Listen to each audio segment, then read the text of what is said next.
Helping Seeds Travel is a life science unit incorporating ideas about flowering plants, biodiversity, pollination, and seed dispersal. Let's look into the unit at a glance.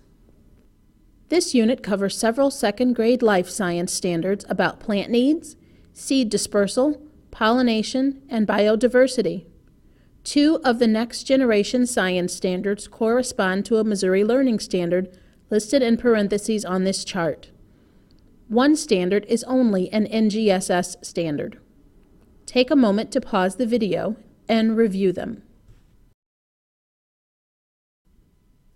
In this unit, students try to figure out needs and parts of flowering plants, how plants and animals vary across habitats, and how animals aid in pollination and seed dispersal. The anchoring phenomenon used to connect students to the science content is a time-lapse video of a flower turning into a strawberry. How was this strawberry able to form? Why did it form? After each lesson, students will reflect to consider what they have learned that will help them figure out the answers to the questions they have about the strawberry. The design challenge for this unit is a culminating activity in Lesson 8. Closely connected to the anchoring phenomenon of the strawberry forming, students are tasked with designing a model that mimics the role of an animal in seed dispersal or pollination of a plant. Now that we have an idea about what students will study in this unit, take a look at the unit flowchart. This unit is divided into 3 sections, and there are 8 lessons total. Section 1 asks students to consider the needs and parts of a flowering plant. This section will take about 6 days, plus about 3 weeks of observing seed growth. Here are the content-level big ideas for Section 1 and how students will figure them out. Students set up their own investigations with dill and marigold seeds. They observe that plants grow without light, but do not look healthy.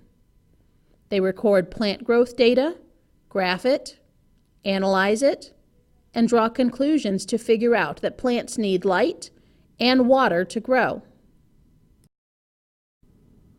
They use observations of their growing plants, books, and videos to figure out what each plant part does for the plant. They also figure out that some plants require animals for pollination. Section 2 asks students to consider how organisms differ within and across habitats. This section will take about 7 days. In Section 2, students start by considering the biodiversity within their own backyard or schoolyard, then consider how organisms differ around the world. They go outside to collect data in 2 locations around their school. They use field guides and keys to analyze tree leaf samples to figure out that even within one habitat, there is a variety of organisms living in it. They view live cams from around the world to figure out that though there are differences in specific kinds of animals across global habitats, most habitats have the same general types of animals, such as birds, mammals, reptiles, or fish. Section 3 asks students to explore ways that plants and animals interact in a habitat in order to disperse seeds and pollinate plants, and how we can make models to illustrate this. This section will take about 7 days. Students read books, watch videos, and use picture cards and hand lenses to figure out that plant seeds have particular structures that allow them to spread out so that the plant can grow in a new place away from its parent. They complete the design challenge by researching examples of pollination or seed dispersal, then drawing, building, testing, and refining their prototypes as one of these processes.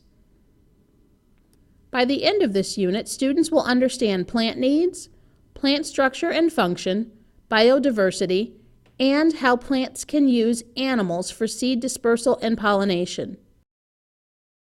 For more information, visit our website, mySciPartners.com.